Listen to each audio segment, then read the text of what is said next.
पूर्व प्रधानमंत्री डॉक्टर मनमोहन सिंह के वित्त मंत्री और प्रधानमंत्री बनने के भी कई अजीबोगरीब किस्से हैं। वह 5 साल तक वित्त मंत्री रहे कांग्रेस सरकार में और उसके बाद 2004 से 2014 तक भारत के प्रधानमंत्री के तौर पर उन्होंने देश के लिए ऐसा योगदान दिया है जो अविस्मरणीय है।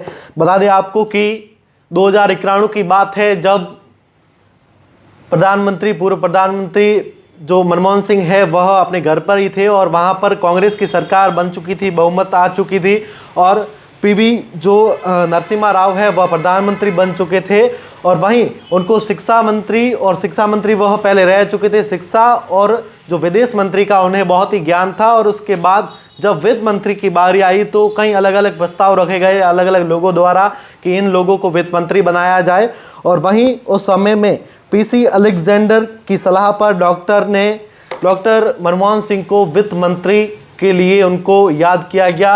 वह विदेश से अपने घर ही लौटे थे, घर पर ही थे। उसी दौरान उनके पास एक कॉल जाता है कि आपको वित्त मंत्री बनाया जा रहा है, आप जल्दी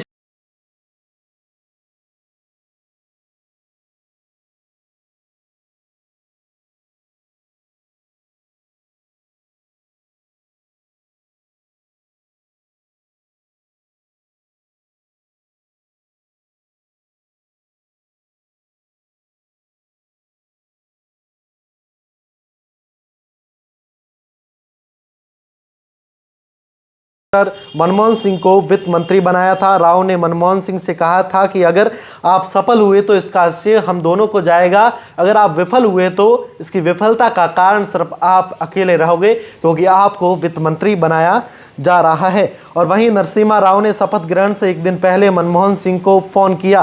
नरसिम्हा राव ने 1951 में प्रधानमंत्री बनने के कई चीज़ों के एक्सपर्ट बन चुके थे, स्वास्थ्य, शिक्षा मंत्रालय और विदेश मंत्री भी रह चुके थे। उनका एक ही विभाग में हाथ तंग था, वह था वित्त मंत्री। इस कारण से मनमोहन सिंह को कॉल किया और उन्हें वित्त मंत्री बनने का ऑफर दिया गया और बाद में मनमोहन सिंह वित्त मंत्री बने और उन्होंने अपने देश के लिए 5 साल तक योगदान दिया और उन्होंने ऐसे वित्त मंत्री के तौर जब पद पर बैठे तो उन्होंने जो बजट घोषणा की थी वह भी आज अविस्मरणीय है।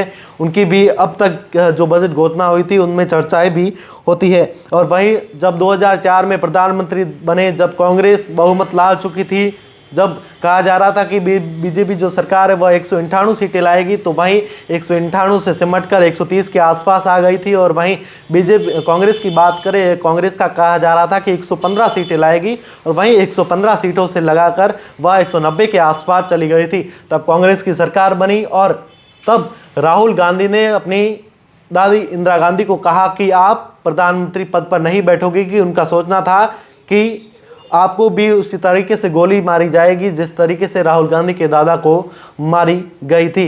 और तब उनके बीच में कहीं झड़प हुई थी और उसके बाद आखिरकार ये फैसला लिया गया कि प्रधानमंत्री के तौर पर उस सीट पर डॉक्टर मनमोहन सिंह को बिठाया जाएगा और वहीं यह शर्त रखी गई कि आगामी 2 बार के लिए वह प्रधानमंत्री की सीट पर बैठेंगे।